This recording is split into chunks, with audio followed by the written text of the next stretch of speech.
Join me on my Etihad Airways business class flight from Seoul to Abu Dhabi on board their 787 Dreamliner. This was an older configuration and the aircraft did show signs of wear, but it still felt quite premium. Here you can see the control panel which allowed you to adjust your seat from the recline to a fully flat bed and an entertainment system with an HD screen. The menu that we were given featured quite an impressive selection of Australian wines, champagne, beer and spirits, and it also had a nice a la carte menu offering starters, mains and desserts, with some Korean-inspired dishes reflecting the Seoul departure, as well as an extensive all-day dining menu and their famous mint lemonade.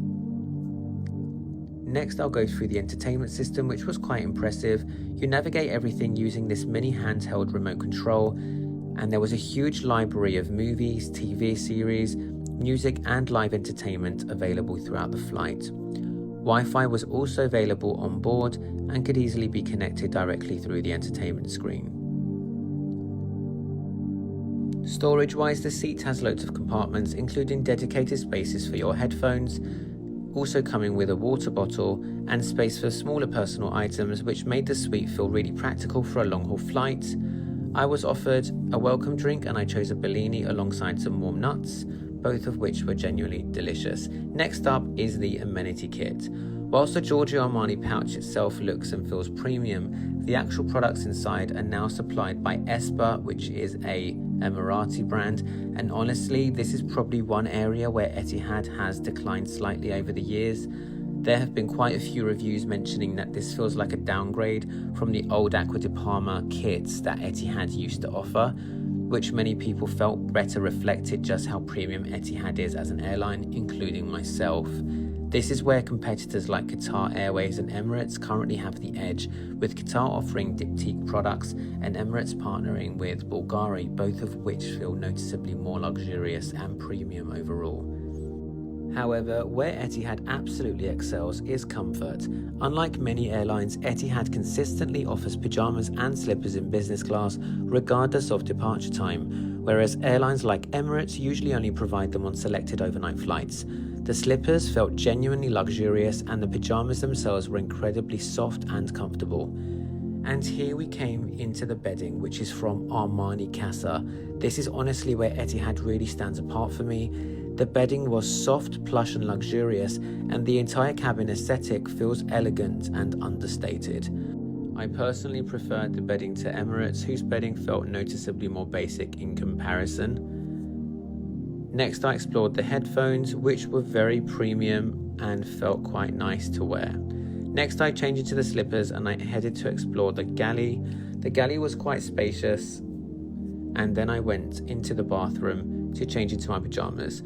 The bathroom was different to the one on board the A380, much smaller and very awkward to change in. I definitely felt the restroom could have been larger, although it did feature some additional spa products and an air freshener, which I thought was quite a nice touch. The Esper hand wash did feel quite soft on the skin, including the hand lotion. I did start making my bed myself as I didn't want to bother the cabin crew, although Etihad does offer a full turn-down service in business class. Jihan, one of the flight attendants, was incredibly sweet and came over to ask if I needed any help preparing the bed. I then decided to properly test the seat out whilst preparing for a nap, and honestly it was exceptionally comfortable. The mood lighting throughout the cabin combined with the elegant lamps featured in each business class suite created a really luxurious experience. It also featured a touchscreen panel which allows you to control the suite lighting and even activate a massage function built into the seat. One feature I did love on the Dreamliner was the windows. Instead of physical window shades, the aircraft uses electrochromic dimming technology, allowing the windows to darken electronically at the touch of a button. This gave the cabin a much more modern and peaceful feel. I then ordered a butterfly pea mocktail, which was absolutely delicious. For the start, I chose the prawns, which were decent, although nothing particularly memorable. Although I did like the Giorgio Armani salt shakers, which was a really nice touch. However, for me, the main course was genuinely delicious. It was one of the best biryanis I've ever had, both on board a plane and honestly even on the ground. It was rich, flavorful, and perfectly cooked. Dessert was also surprisingly good, a raspberry almond crumble with raspberry glaze, which was honestly a solid 10/10 and the perfect way to finish the meal.